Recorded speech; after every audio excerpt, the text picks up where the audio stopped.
Thank you. I'm calling the 19th regular meeting of the 107th year of our governing board to order. I would appreciate if you would join me in the Pledge of Allegiance, and when we are finished, if we could have a moment of silence. Unfortunately, we lost Dominic Raquel, a student, Raquel, excuse me, and Kristen Franklin, a teacher at Greyhawk Elementary. And I would also ask that you include Wayne Bacon, our colleague Julie Bacon's father-in-law, who also recently passed, is the reason she's not with us today. Thank you.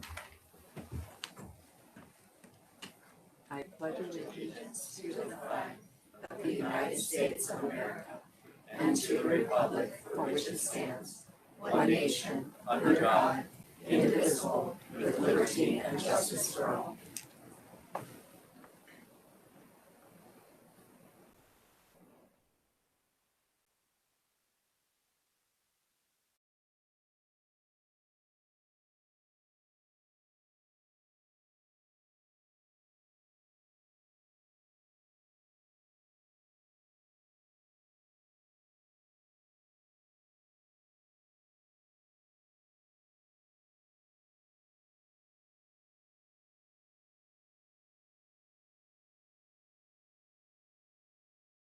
Thank you very much.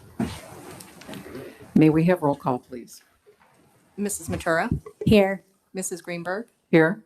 Mrs. Bacon is absent. Mrs. Brown? Here. Mrs. Case? Here. Thank you. Approval of agenda, Dr. Bales. Good evening. Items approved by consent will not come up for discussion during the meeting, but will be approved when the agenda is adopted. This is possible since members of the governing board receive the agenda along with backup materials at least 24 hours prior to the meeting and have had time to review and consider all items. Prior to the agenda being adopted, members of the governing board or audience may ask that an item be removed from the consent agenda and brought to the floor for discussion at the appropriate place on the agenda. I'd like to offer the agenda as posted. Thank you, Dr. Bales. Does any member of the board wish to move anything from the consent agenda? Does any member of the audience wish to move anything from the consent agenda? Seeing none, Mrs. Brown, may I have a motion to approve? So moved. All those in favor, please say aye. Aye. Any opposed? Motion passes unanimously. Next on the agenda is governing board statements. Ms. Case. Thank you. First of all, I want to welcome Dr. Bales as his first big meeting here. He seems like he's an old hat at it, and I'm just so happy to have you here. Every year for many, many years, except last year, I have been teaching two classes in my home.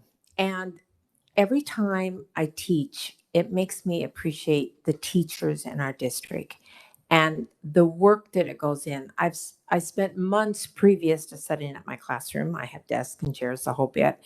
And then putting it all away. And I think these teachers do this, and it's outside the school day, and it takes hours and hours and hours to do just the little bit I do. And mine's class is only for 3 weeks. And but every year I just appreciate teachers. And I was talking to a teacher the other day, and she was going to the school in the middle of June, end of June, because she gets it all taken care of now.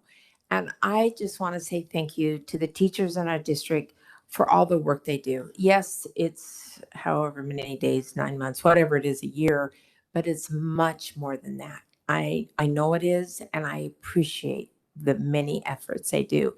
And now you might ask the reason, why do I do this if it's so much work? Because I love it. And that's what keeps the teachers coming back. And to see those successes in kids, there is nothing in my life that equals the joy I get from seeing a child succeed. So keep at it, teachers. We love you. Thank you.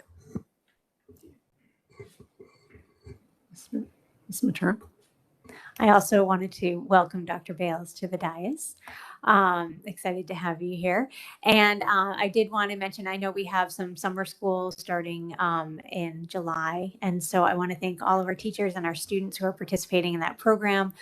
Really excited for the opportunity that those students have to get some additional education going into the new school year, but just wanted to, we're thinking about you all and appreciate what you do.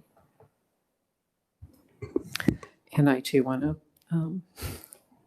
welcome my new partner in crime here, Dr. Bales, and I look forward to many years with you up here.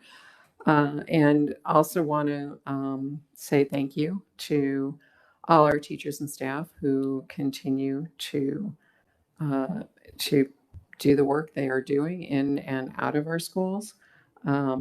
It has, we're near the end of June, so we're almost at our new fiscal year and our new school year, and there will be no real break for many. But it is a new year, and I'm looking forward to the new year. I'm very excited about it, but I do want to thank everybody for helping us get to this point in this year. And with that, next on the agenda, we have no awards and recognitions. So next is call to the public. I have a few cards here, and I'm doing them more or less in the order I was given them. And I just want to remind folks that with call to the public, items not listed on the agenda may be brought to our attention, the governing board's attention here. But due to Arizona open meeting law, the governing board cannot discuss or take any action on items that are not listed on the agenda. And from what I can tell, everybody is an individual. So please limit your comments to 3 minutes. And Mrs. Chisholm will hold up that red folder as you get to about 10 seconds left, and then the mic will go off. So we appreciate everybody who hold to that time limit.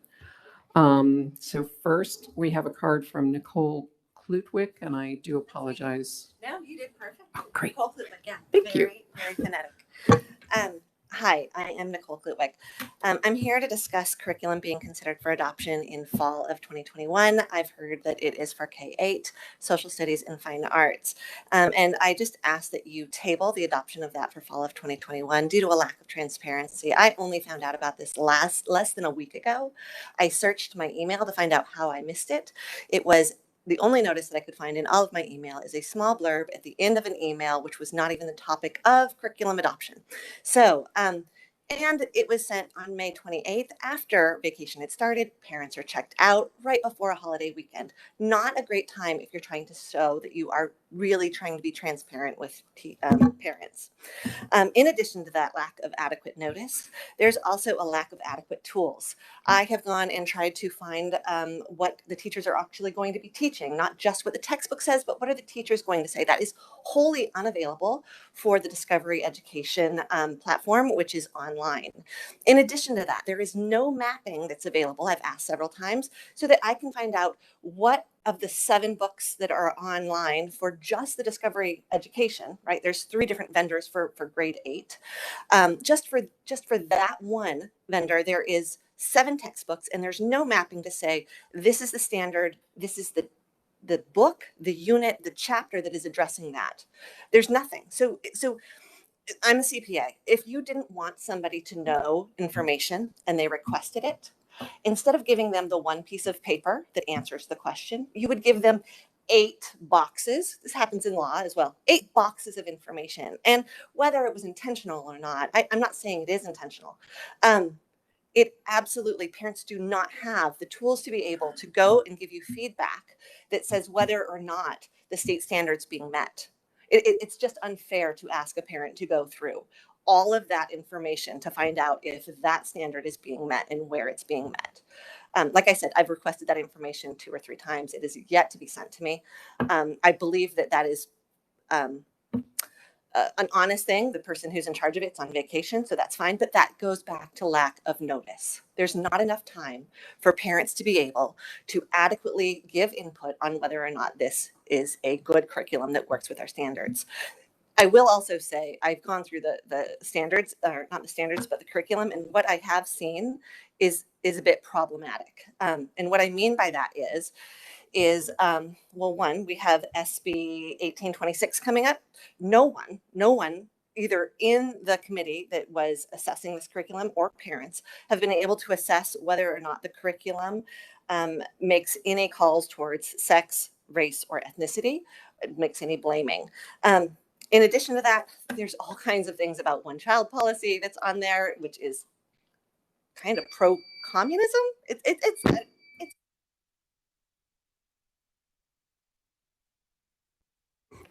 The next card, is from Kathy Allen.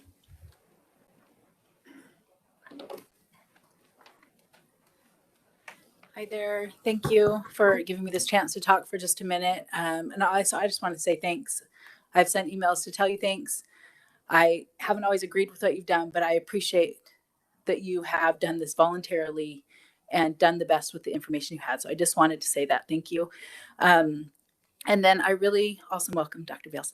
I also wanted to thank you for opening back up the opportunity for us parents to read the curriculum. I was a little alarmed as well in May when I saw that wasn't readily, that information wasn't given to us to access that.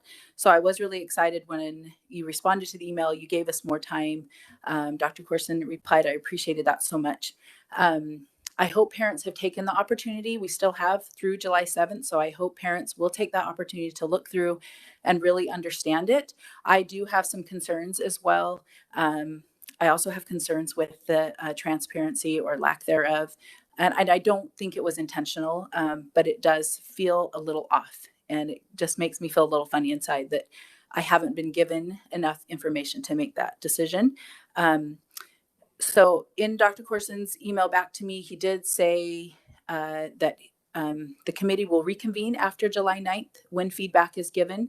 And I'm hopeful that the committee will go through that feedback and listen to the parents' concerns, and the parents too will give that feedback. But I'm trying to figure out, when is this being voted upon? Because if that's July 9th and they meet again, you don't meet again till August, then school starts. So I'm trying to figure out the timing of all of that.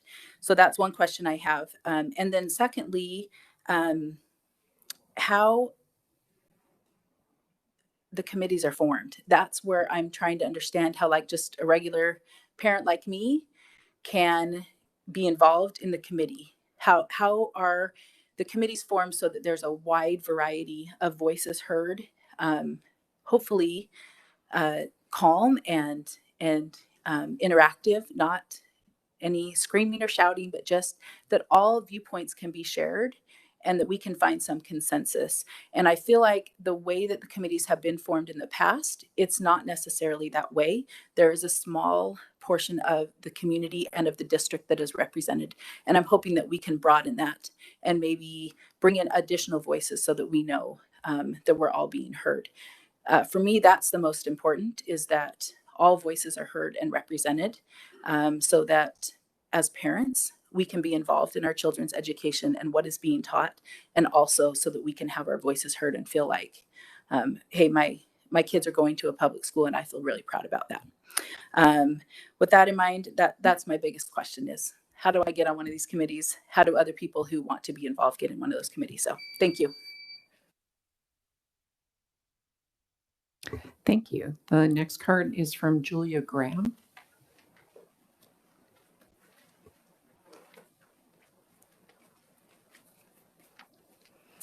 Well, good evening, Dr. Bales, the board, any teachers here at our community. I am grateful to have the opportunity to be here today to talk with you. And the previous speakers that just went, I just kind of want to say ditto to what they've been able to share. And I'm grateful we have this opportunity to do that. I have 6 children and a couple of extras that have called our home theirs over the last several years. And we've had, that would include 5 that have gone through the district and graduated from Pinnacle High School. And I have a couple left. We're on the tail end of the marathon, trying to just get those last 15 and 10-year-olds there. So with that being said, I've had a little bit of experience, but obviously there's so much that I don't know. However, having the opportunity to speak to you tonight, I feel it's a privilege and to be able to speak with you. Thank you for all of your help in serving our children, the community, and to be able to work with all of us. And we appreciate your dedication very, very much over the last several years. Over the last couple of weeks, it's come to my attention that there's this new social studies curriculum that has been discussed. I also understand the curriculum had been available previously, but we were not aware. And I was not aware until the last couple of weeks. And so I've done my best as a parent to be able to review the curriculum in the best that I can, but there hasn't been as much time as I would like. There's a lot of information between the textbooks, the DBQs, and the newsletter. However, some of the material that I did go over and I was a bit discouraged. There's some great material out there, but there's also bits and pieces of material in there that kind of give an overall view of a possible bias in this situation.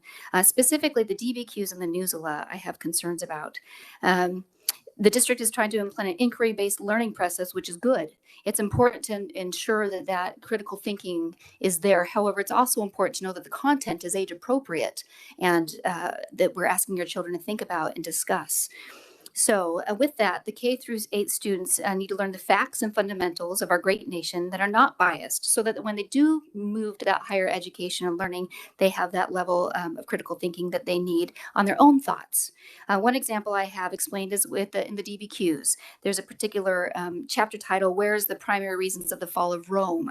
And in the chapter, there are sections that are labeled hook exercises to help encourage the kids to start thinking about and relate to our current world that we live in.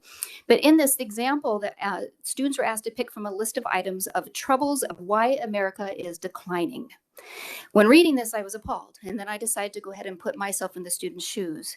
And I felt like students don't know any better. So those lists of items that were there were assumed to be true, and then they were supposed to take these and apply them on why Rome fell and compare it to why America is the way it is today.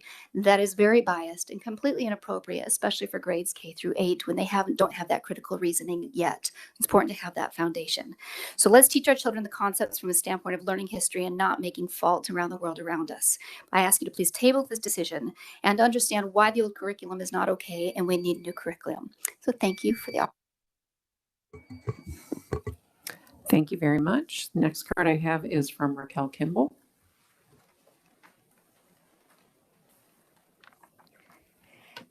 Dear governing board members, Dr. Bales, cabinets, parents, and teachers, I have known several of you guys through the last 2 years since I started getting more involved on a district level. And the first thing that I wanted to say is thank you. Thank you. You expend a lot of time away from your families, away from your responsibilities, and truly the pay is not that good. So thank you. Thank you for doing that. Thank you, Dr. Bales, for being so gracious, and Dr. Corson for opening the social studies materials for parents to review, especially after we found out, I found out, that was my first time that I found out at the governing board meeting held in April for the first time about the existence of the committee and the materials. We know it was a crazy year, and that didn't help to maintain the very much needed transparency when dealing with new curriculums, especially in the political climate that we are sadly living on. After you open the materials, I spent several days maneuvering the complex digital world to access the suggested materials. I have to be honest, some of them were very easy to access. Others I'm still not able to find, especially 6th grade. I have heard the same input from several families. After much time invested in their study, I got to the conclusion that these materials do not only have a lot of inaccurate information, but tend to be somewhat biased. And one of the most important ones for me, do not foster a love for America in our younger kids. Let me share why this is so important to me. I am a naturalized citizen. I was blessed to be born from my beloved parents in Mexico. I was given the opportunity to come to the United States when I turned 21. And on May 9, 2014, I became a citizen. I studied so hard to prepare for my test. Everything for several hours a day in the Kimball household had to do with U.S. history. I remember making my kids, they would read the flashcards as we were driving to and fro to all the places we were going. And I remember making the commitment the day I was sworn as a citizen that I wanted to pay America for all the good that it had brought into my life. Freedom, my family, the ability to raise good students that will not only excel, but contribute to this country. I didn't speak English that much when I first came to America. And thanks to all that America has to offer, and thanks to the Paradise Valley School District, my daughter graduated #1 at Horizon High School in 2020. That is one of the motivations to make and keep my community better. It is to help others to do the same. That is the reason why I'm asking you to please reconsider before you approve these materials. I feel that we have an opportunity to bring unity in our district to learn from inexperience. Don't adopt these materials for this year.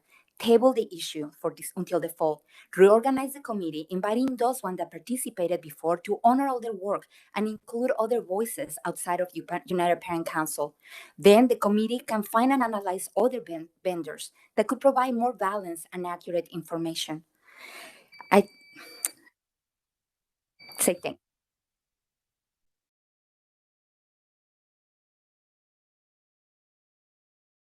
Thank you. Next card is from Jennifer, and I hope I'm getting this right, Croning.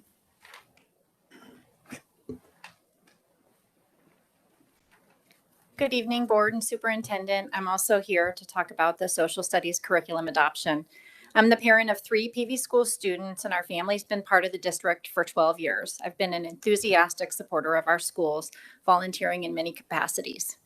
I want to say that we've had a very positive experience with social studies in PV schools up until now. Many of my students' fondest memories and most impactful experiences had to do with social studies projects and activities. So I just want to say that in our experience, the PV teachers have been very professional and unbiased in their presentation of social studies materials, and I really appreciate that. But it seems like with the new curriculum that's being proposed, things could be changing. I reviewed samples of the materials for grades 7 and 8, and that included the DBQ project, Newsella, and Discovery education platforms. Like the other parents have said, the volume of material to review is overwhelming. There's tech books, videos, essays, articles, all sorts of recommended references. There's no way that a parent could look at all of it. And without a map to know which topics will be covered in which classes, it's very difficult. In contrast with my previous experience with PV schools, I'm concerned that the proposed curriculum include divisive ideas and rhetoric that are inappropriate for our students, especially K through 8th graders.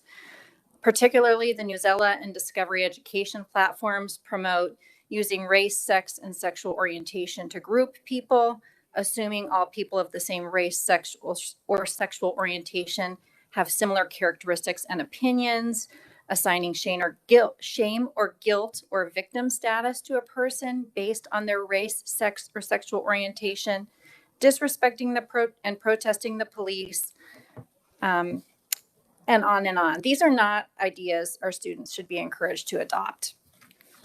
Parents are counting on PV schools to educate our children, and it's a violation of trust for PV schools to compel our students to align with any specific political agenda or advocate for any specific social causes.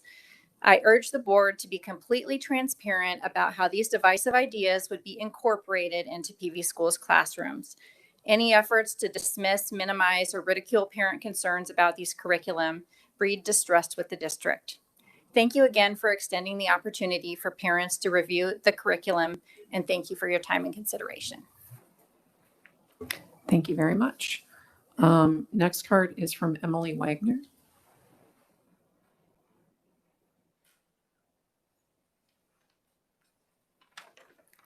I want to start by thanking Superintendent Bales and the board members for allowing parents access to the curriculum for the proposed curriculum for K through 8.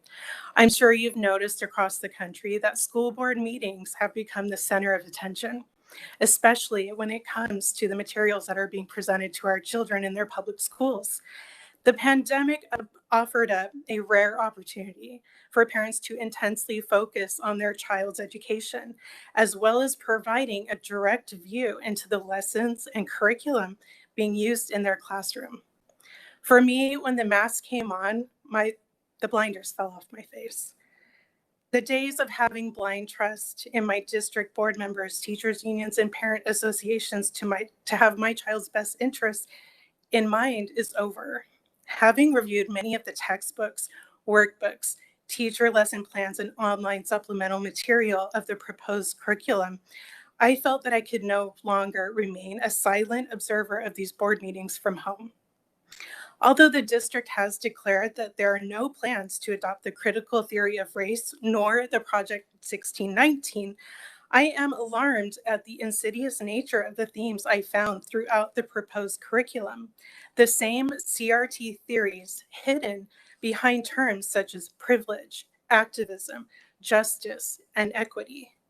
Even more troubling than the obvious left-wing bias of the material and push to turn even the youngest pupil into a mini activist is the subtle narrative woven throughout that engenders negative feelings about our country, about its discovery, its founding fathers, and founding principles.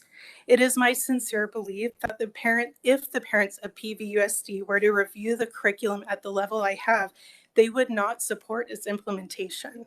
I urge you to table this curriculum until it has the opportunity to be thoroughly reviewed and a new committee formed. Thank you. Thank you very much. The last card I have is from Christy Williams.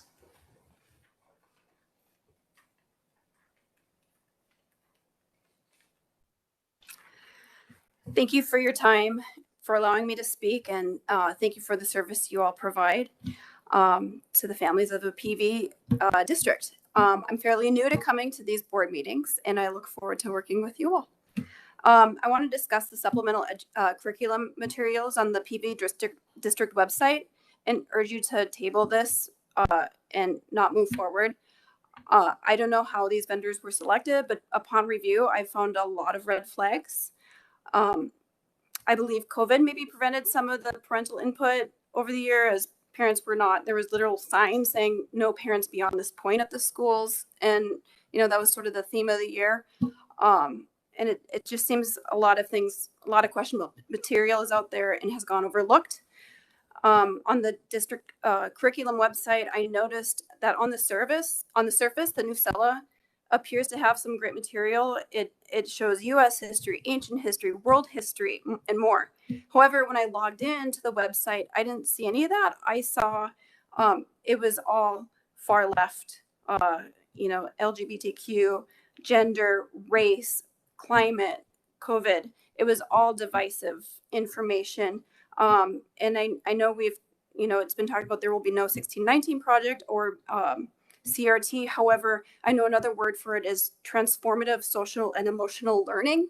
And so I'm concerned that we're just giving it a different name and saying, well, we're not doing CRT, we're doing social and emotional learning, which we have been doing.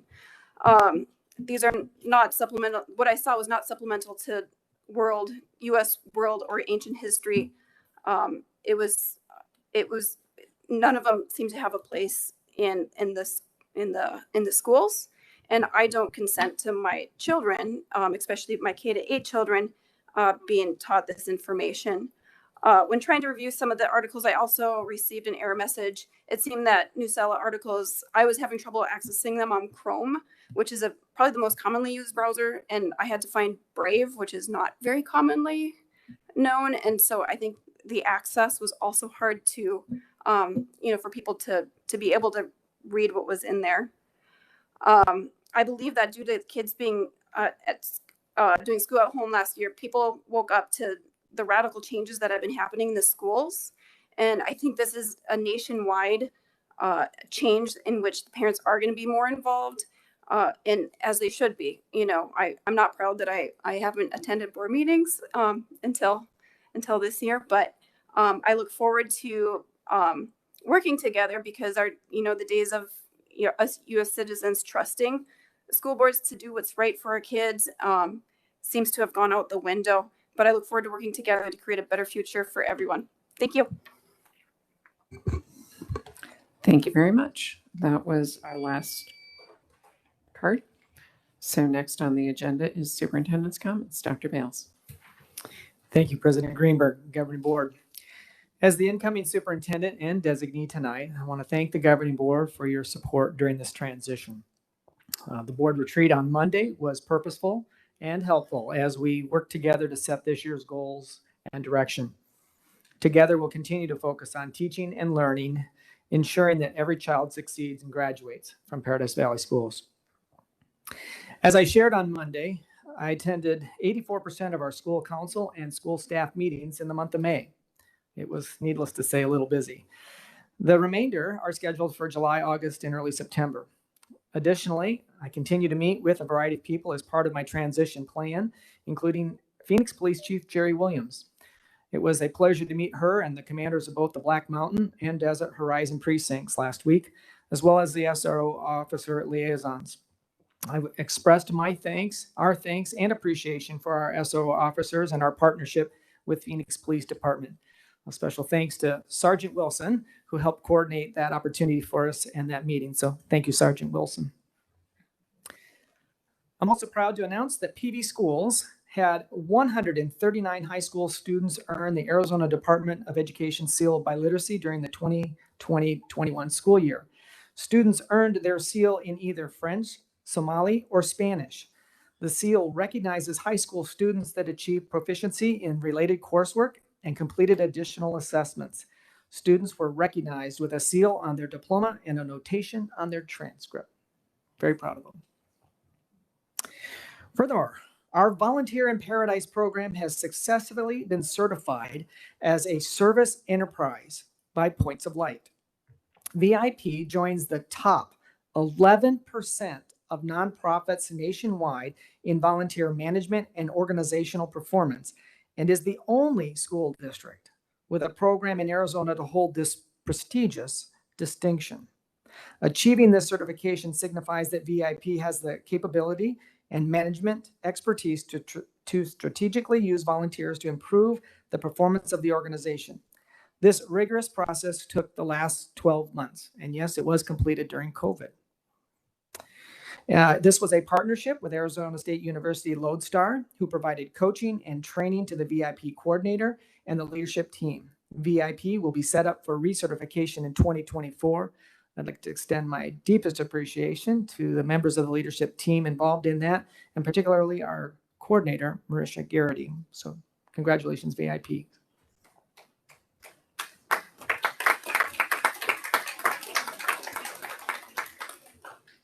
As a reminder, the K-8 Social Studies curriculum materials and resources that as many of you mentioned this evening, as well as the Fine Arts curriculum resources materials. Adoption continues to have print and online materials available. Appreciate the feedback that has been shared so far. Those are on review for public through the July 9th date in the PV Online lobby, Monday through Thursday, 8 to 5. And you can also visit pvschools.net/academics/curriculum webpage to find meeting minutes for the last year, online material review links, and directions to the PV Online main lobby. But thank you for the feedback that you've given so far tonight. Appreciate that as well. Also, finally, PV Schools will host a job fair on July 13th from 8 a.m. to 11 a.m. at the Paradise Valley High School. The job fair will be a hybrid, in-person, and virtual experience. The in-person fair will be socially distanced. Virtual interviews will be available from 8:30 to 11:30, with some after-hour interviews offered per individual sites and departments. Detailed information is available at pvschools.net/job fair. And we hope you pass the word that it's more than a job, it's an opportunity to serve our community. So we look forward to everybody joining our team to help meet the needs of kids all across our district. And those are my comments tonight. President Greenberg, Governing Board, thank you. Thank you very much, Dr. Bales. Next on our agenda, we move to our items for approval. And so welcome, Dr. Holmes, to your new seat. And we will turn it over for consideration approval of administrative personnel actions. Thank you, Madam President, members of the board, Dr. Bales, cabinet, and guests. Tonight, we bring to you a recommendation for the position of Director of Human Resources Certified. Mr. Robert Dawson currently serves PV Schools as the principal at Sonoran Sky Elementary School. Mr. Dawson earned a bachelor's degree in elementary education from Grand Canyon University and a master's degree in educational leadership from Northern Arizona University. We recommend Robert Dawson effective July 1, 2021, and if approved tonight, he would receive salary and benefits consistent with the Central Office Administrators Agreement. He is not here this evening, but we plan to bring him to the August meeting for a meet and greet. Thank you very much. Mrs. Brown, may we have a motion to approve? So moved. Is there any discussion? All those in favor, please say aye. Aye. Any opposed? Motion passes unanimously. Okay. Thank you. Congratulations, Mr. Dawson. And next, we bring to you a recommendation for the position of interim principal at Sonoran Sky Elementary School. Ms. Terry Kellen is currently retired after a 30-year career in public education, including 16 years as a principal. Ms. Kellen earned a bachelor's degree in special education from Northern Arizona University and a master's degree in educational leadership from Arizona State University. We recommend Terry Kellen as interim principal effective July 12th, 2021. And if approved tonight, she would receive salary and benefits consistent with Paradise Valley Principals Agreement. She is not with us this evening, but we plan to bring her to the August meeting for a meet and greet. Thank you very much. Mrs. Brown, may we have a motion to approve? So moved. Is there any discussion? All those in favor, please say aye. Aye. Any opposed? Motion passes unanimously. Thank you very much, Dr. Holmes. Next on the agenda is consideration approval of GMP number 1. I will turn it over to Ms. Berrigan. Thank you, President Greenberg, Governing Board, and Dr. Bales. We are splitting the guaranteed maximum price, known as the GMP, into 2 phases in order for McCarthy to keep Palomino Primary School renovation project on schedule. The first phase, which can start right away, is demolition of the multipurpose building and Building A. It also includes the pre-purchase of select materials for masonry and steel with work packages of earthwork and site utilities, which we believe is important as we see construction material costs continually increasing. The second phase of the guaranteed maximum price will be presented to the board on August 5th, and the second phase of that project will include the new 2-story classroom building, new shaded playgrounds, a new media center and lobby reception area that include a stage platform, painting, flooring, landscape, and additional parking spaces. The entire project will be complete in the summer of 2022, and it may sound familiar as we brought this to the board on May 13th for the request for qualifications with a total project of $16 million. And I'm happy to answer any questions. Thank you. Mrs. Brown, may I was going to have the motion. Oh, I'm sorry. We'll do questions. So moved. Mrs. Case, you have a question? Yeah, kind of a comment. And I asked this earlier today in a question to Dr. Bales, but to have those materials on site, huge, because you can't get materials, and we wouldn't be able to finish the project next summer if we didn't stockpile the materials. My husband's in construction, and it is a problem to get the materials. So thank you for being wise enough to do that. Thank you. Yes, I will say that is my facilities team that thought about doing that. So I will pass that along to them. Please, yeah, pass it along. Thank you. Thank you. Does anybody else have any questions, comments? All those in favor, please say aye. Aye. Any opposed? Excuse me, any opposed? Motion passes unanimously. Thank you. Next, I will turn it back over to Ms. Berrigan for our Truth in Taxation hearing. Thank you again, President Greenberg, Governing Board, and Dr. Bales. We have a little bit of some presentation to go through tonight, but I hope it will all be enlightening and helpful to everybody. And we start first with the Truth in Taxation hearing. And this comes to us, let me try and get mine moving here. There we go. This comes to us since 1997. We, as school districts, have been required to disclose to our voters and our community members our intent regarding any taxes for some expenditures that fall under what is known as truth in taxation. This year and in previous years, to my knowledge, Adjacent Ways is the only item in the Paradise Valley School District that falls under truth in taxation. And this coming year, our Adjacent Ways budget will be a little over $2.3 million. And just for some perspective, that's out of a total $566 million budget. So it is a smaller portion, but it is important because of some of the things I'm going to share with you here shortly. The hearing process has been in place for over 20 years to discuss the levy, and as typical our district, and this is typical for us, we do have Adjacent Ways expenditures. This is a portion taken out of statute, and it's found in Arizona Revised Statute 15995 that speaks specifically about adjacent ways. I won't read all of that to you, but I'll sort of highlight the portions that are in bold. The purpose of adjacent ways projects are to improve public ways adjacent to parcels or pieces of land that we as the district own. And some of these items include construction of sidewalks, sewers, utility lines, roadways, and other related improvements in or along our streets or intersections. And the purpose is to assure the safe ingress and egress from public school property. Most often, you will see our adjacent ways expenditures being for fire lanes. This year in particular, all of our projects are related to fire lanes. The next slide is just a screen image of the actual notice that was posted in the Arizona Republic, and that was exactly as it read. So just wanted you to see what that looked like in case you didn't see it in the paper. With our legal requirements, first of all, we obviously determine if we need the truth in taxation hearing. And as I've mentioned, we have had adjacent ways budgets over the last number of years, and so we do require that. We published that notice in the newspaper that you just saw, and that was occurred on June 12th. Then we hold the public hearing prior to adopting the budget, which is what we are now doing. The board then needs to do a roll call vote, and then we also notify the Property Tax Oversight Commission hearing of the vote, of the hearing of the vote. Just want to show you some of the adjacent ways projects that we're having this year. That is just a picture to give you some perspective. We've obviously not started working on the projects quite yet. And clearly that's not Arizona, or at least that's not the southern part of Arizona with all of that greenery. But we have some demo and paving of fire lanes at these campuses. The total cost being approximately $939,000.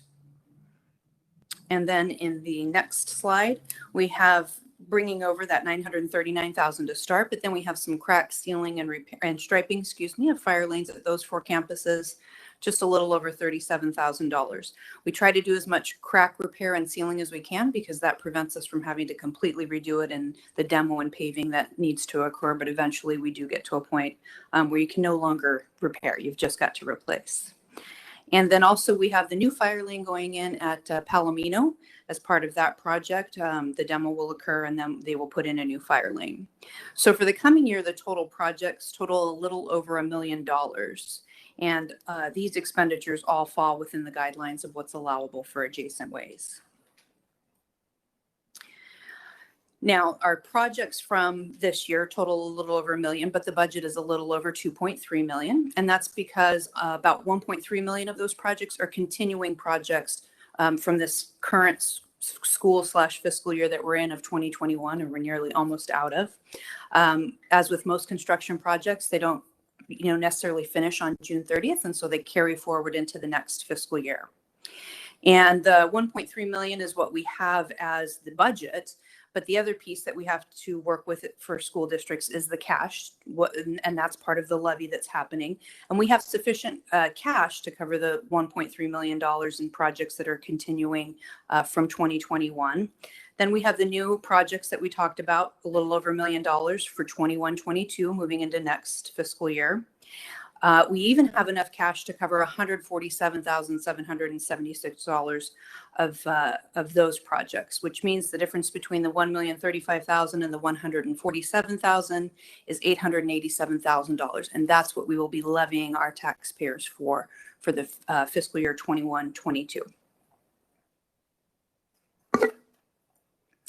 As stated in the notice, that is required, and the exact verbiage is in statute. We have no flexibility with how the language is to be worded, and it can be misleading to some because it only shows such a small picture of the total district's budget, as we talked about, just $2.3 million of the $566 million.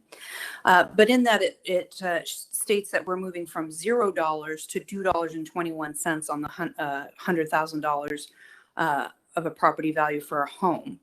And the reason I share that that's misleading is because actually in fiscal year 2021, on $100,000 of a home, the adjacent ways tax amount was $2.45. The requirement is that it's $0 because they ask us to put in the number as if we didn't have any adjacent ways projects. Well, we do, and we have every year, as do most districts. So really, if you see last year, it was $2.45. This coming year, it will be $2.21. It's 24 cents less per $100,000 than it was last fiscal year. So that's an important clarification that I always try to make because we do not have flexibility within that adjacent waste language that's required by statute. Some years we will have higher amounts than others. In a year where we're building a new school and need a whole new entire fire lane in there, that is a year where we're going to need more money for adjacent ways to make sure we have that safe ingress and egress for our fire departments. And just as a reminder, adjacent ways is a part of the primary tax rate, and I'll talk about how that affects the primary tax rate as well. So we saw that it was the $2.21 tax amount per $100, which means a tax rate of 2 cents, or just a little over 2 cents. So it's 2 cents per $100 of assessed value, or on a $100,000 value worth of home, that translates to $2.21. Our entire primary, just the primary tax rate for this coming fiscal year 21-22 is going to be $3.70, let's call it 72 cents for rounding purposes. So adjacent ways is actually only 2 cents of that $3.72 rate. So it's a very small portion of the total primary tax rate. And I want to just take this opportunity as we end this portion of the presentation and before we move into budgets. And I will say this often, school districts are the most transparent organizations that I know of in the state of Arizona. We have all of our budgets posted. They're posted on our website. They're posted on ADE's website. We welcome questions. I, in particular, welcome questions. I'm happy to talk about it anytime, and I guarantee you'll get tired of talking about it before I get tired of talking about it. But it's important that we have those questions and that people are curious about those things, and I'm happy to sit with anybody at any time.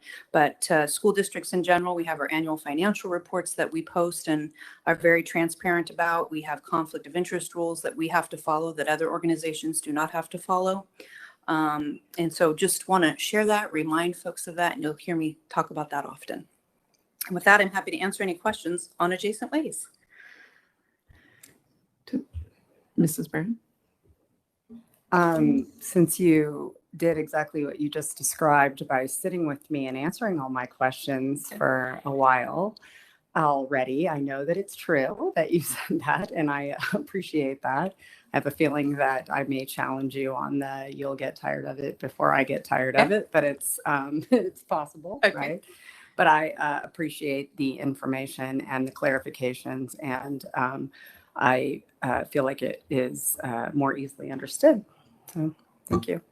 Thank you. Does anybody else have any other questions? So I think we're moving right into the next portion of your presentation. Yes, thank you, President Greenberg. This is now the portion where we'll talk about the budget as a whole for fiscal year 21-22, as well as our insurance proceeds account, which is part of the hearing that we have to do. This budget was originally proposed at the June 3rd board meeting. And just as a reminder, the forms this year are done on the preliminary forms that were released, because if you haven't heard, we still don't have a state budget. Which is one of the strange things in Arizona. We have to do our budget, which very much relies on the state budget, before a state budget is sometimes even completed. And so, yes, and so it can be very challenging. There are some things that we have to do our best guess and work on. And I think that we've put that together well for the district, but we do have opportunities in December and May to make revisions, and the new forms will be coming out, they say July 15th. So fingers crossed that that happens. So moving on, these are just the items we'll cover this evening: revenues, expenditures, our fund budgets, and then we'll talk a little bit about property taxes as well. As a revenue factor, our two biggest pieces are right here on this screen, and that's the average daily membership, or ADM, and then our base support level, the BSL. Just as a reminder, ADM is the average number of days within the first 100 days of school that students are enrolled within the district. They don't count after 100 days, but we keep them anyway, and we keep educating them, regardless of the fact that we're technically only funded for them on the first 100 days of school. And then that number, the ADM, is multiplied by the base support level. And the base support level is the amount that we are funded per pupil effectively, or per ADM each year. And we now receive inflation funding automatically on the base support level, thanks to Prop 123. And this year, that inflation was determined to be 1.21% by the state legislature. So we have a base support level of $4,445 approximately. They'll give us a final number when they have the state budget done. And then moving on to some additional revenue factors. We have $32.82 from Classroom Site Fund or CSF crossover for the 20% by 2020. And that sounds a little weird. It's because it's a little weird. And the state, in order to be able to fund 20% by 2020, used some monies out of Classroom Site Fund for a couple of years to help fund that. What they are now doing is moving that amount, which equates to $32.82 per pupil or per ADM, and moving those expenses into the state general fund so that it's now part of our M&O budgets. So we get an additional $32.82, but that money is already spent because we've already provided that 20% by 2020. It's just a different funding source coming to the district from the state. Okay. And then additionally, we have the district additional assistance restoration. They have finally completed the restoration. We're waiting on about the final approximately 15%. That is in all the budgets that have been proposed, and I fully expect that that will be part of the final budget that we have for the state this year, even though it's not yet complete. Back to Classroom Site Fund, but this time really for Classroom Site Fund expenditures. We had an increase of $308 per weighted ADM this year, which is very significant. It's an unusually large increase that will most definitely go down next fiscal year. They had additional revenues in there, decided to sort of give a one-time push. And I think everyone's been very clear that it will not be that high the following year. Additional revenue factors include Prop 123, which was passed by voters in 2016, which increased the state land trust distributions to school districts. And just as a reminder, that does have a fiscal cliff, and that fiscal cliff begins in fiscal year 24-25. Doesn't sound like that far away, but really you'd have to have a solution by 23-24 in order to make sure we don't have a fiscal cliff in 24-25.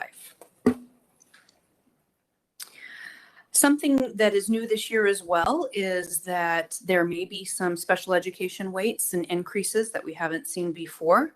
Again, this was in all of the budgets and has bipartisan support, so I fully expect that it too will be in the final budget for the state. That includes a new weight for gifted education of 0.007. So that amount of $4,445 I talked about for gifted, you get you multiply that times 0.007 for students identified as gifted, and we get a little bit of additional money for them. Obviously, that's not a lot, but we'll take what they're willing to give at this point. Then for the MDSC category, for our self-contained students, that is moving from 5.833 to 5.988, so a nice little increase for that category, as well as for this other category that has our largest number of special education students in it, but the smallest in terms of the weight. It's currently at 0.003, and it'll be moving to 0.093. So overall, based off what we're seeing, I'm expecting about a $1.25 million increase for PVUSD.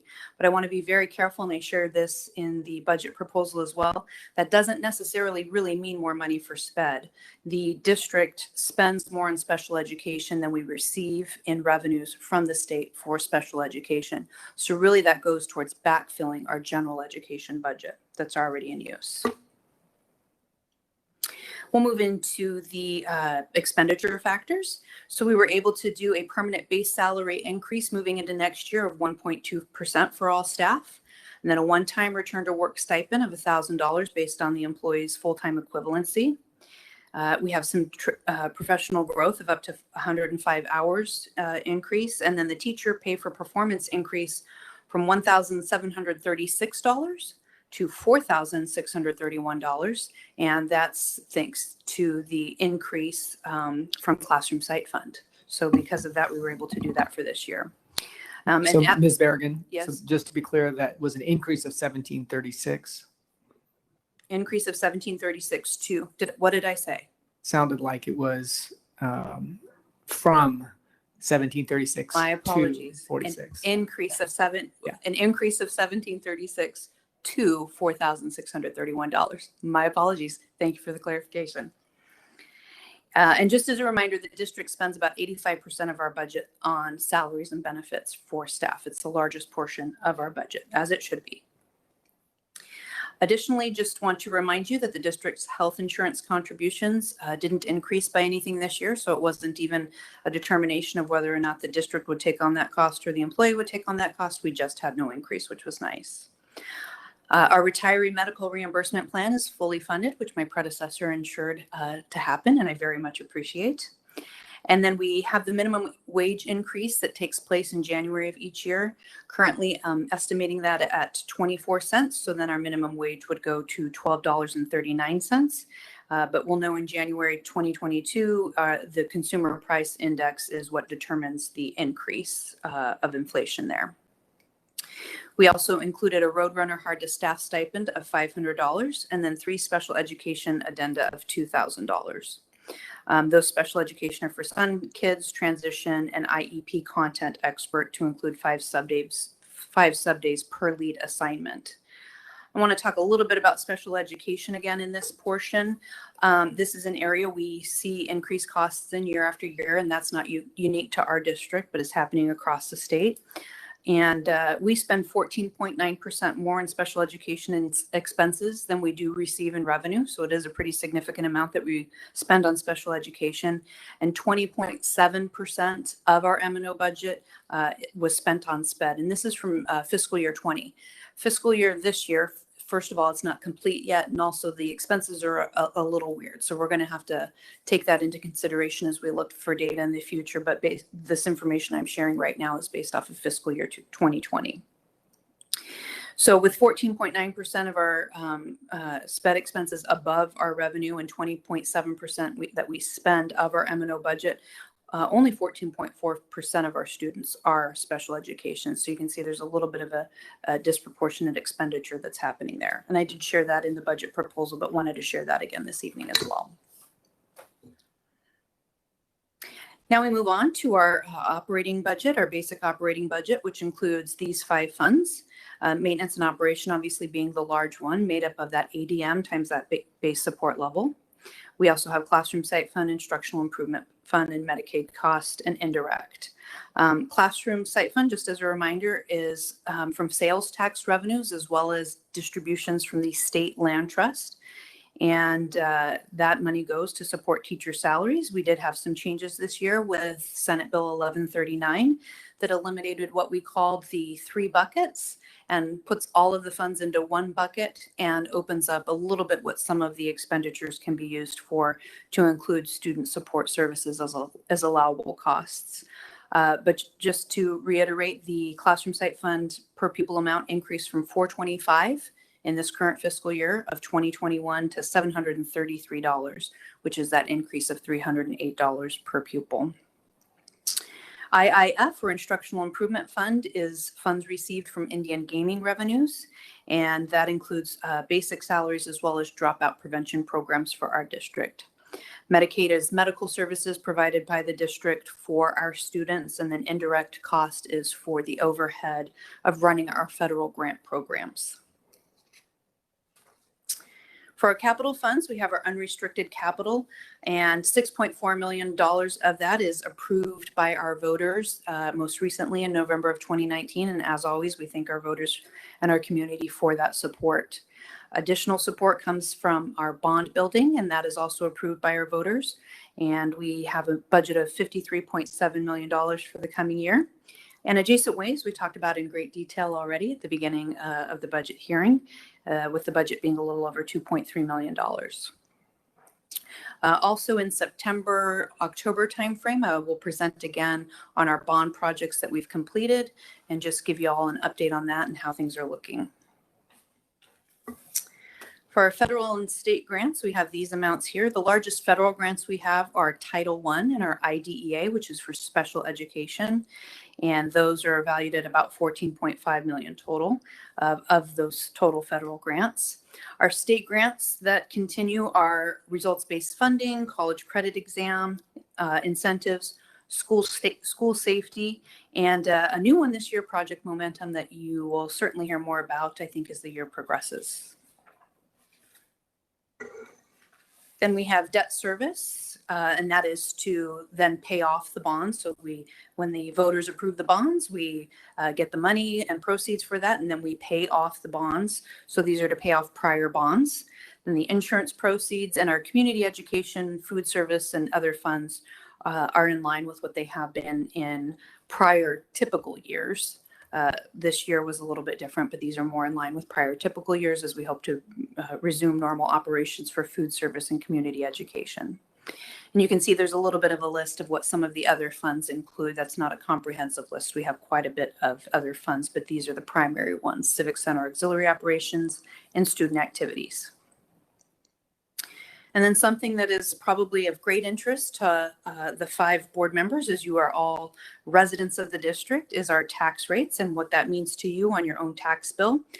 First of all, I'll just say that the property values in PVUSD are increasing significantly, like they are all over the state and in particular here in the Valley. Our property values are now over $4 billion in the PVUSD school district boundaries. You can see what our actual tax rates are for primary and secondary from the current year that we're in, 2021, and what we project they will be for the 21-22 school year, with the total taxes for the year to be $5.80. And so that's a decrease of just over 5 cents from the current year that we're in. And as a reminder, the adjacent ways is 2 cents of that $3.72 primary tax rate. And I'm happy to answer any questions and do request a roll call approval of the 21-22 budget that includes the insurance proceeds budgets and the truth in taxation levy as presented. Thank you. Since this will be a roll call vote, I'll just ask if anybody has any other questions, comments before we do that. Mrs. Case. I have a question, then a comment. On the federal and state grants, it's written as 81 million. But then you said, I think 14 million. I don't know what was what. Yes, I certainly could have said that clearer. The 14 million is just for IDEA and title. Those two total a little. Okay, explain the ABC, Sue. I'm so sorry. IDEA is for special education, federal money for special education, which helps us with some of our special education costs, but still doesn't get us there. And then Title I we receive based off of poverty levels and data from the census. And so those are the largest portion of our federal funds. Together those equal 81 million. Together those equal the 14 million. Then we have other federal funds beyond that, lots and lots of other federal funds that total the 81 million. Oh, that total the 81. Yes. Okay, but the state grants are 5 million. Approximately. And some. Right. Okay. My comment is I've been listening to these for decades. You have done a really good job explaining this, and I want to thank you personally because this is not my area of expertise. I can teach how to read, but I can't understand all these.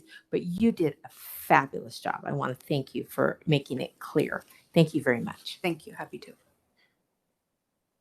Is anybody else? If not, may we have a motion to approve, Mrs. Brown? So moved. And may we have a roll call vote, Ms. Chisholm? Mrs. Matura? Aye. Mrs. Greenberg? Aye. Mrs. Bacon is absent. Mrs. Brown? Aye. Mrs. Case?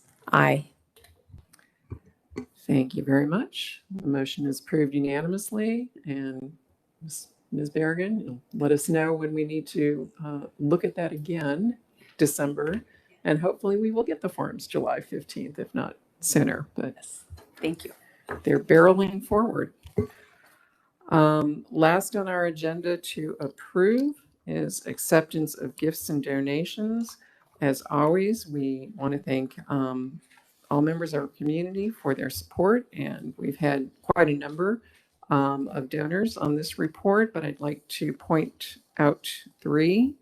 Paul Campbell, who gave camera equipment worth $1,000 to the photography department at Horizon High School. The U.S. Marine Corps Recruiting Station in Phoenix gave $2,400 in cash to the athletics department at North Canyon High School. And a very special shout out to the Kids in Need Foundation, who gave hand sanitizer worth $266,661.12 to the district for our classrooms. Again, we thank all of our donors. If anyone is here, I want to thank you in person. If not, you know any of our donors, thank them for us, please. And Mrs. Brown, will we have a motion to approve? So moved. All those in favor, please say aye. Aye. Any opposed? Motion passes unanimously, and that takes us to the end of our meeting. May we have a motion to adjourn? So moved. Any discussion? Seeing none, all those in favor, please say aye. Aye. Any opposed? Motion passes unanimously. We are adjourned.